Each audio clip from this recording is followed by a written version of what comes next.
Менің каналыма қош келдіңіздер. Бүгін құлпынайдан дайындалатын сорбент әзірлейміз.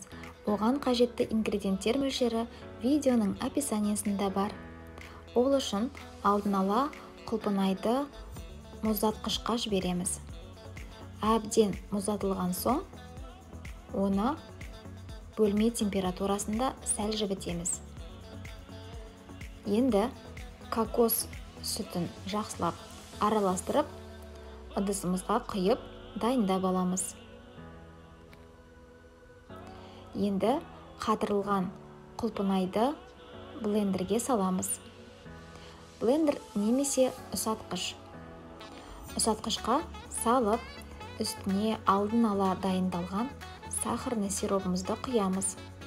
Сахарный сироптың рецептісі каналдың описаниясында бар. Енді кокос сүтін құямыз.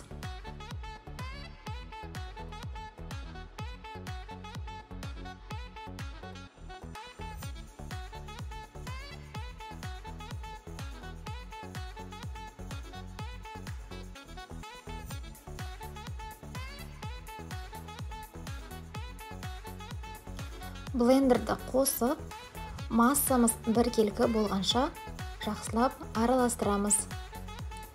Нәтижесінде осындай біркелкі масса шығуы тиіс.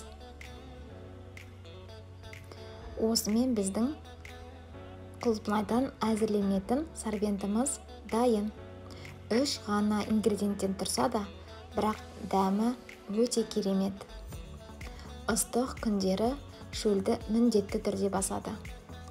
Осы рецепті пайдаланып жасап көруге кеңес беремін. Еш өкінбейсіздер. Құлпынайдың орнына кез келген өзіңіздің қалауыңыздағы жидектерді қолдануға болады. Мәселен, қарақат, таңқурай және тағы да басқалары.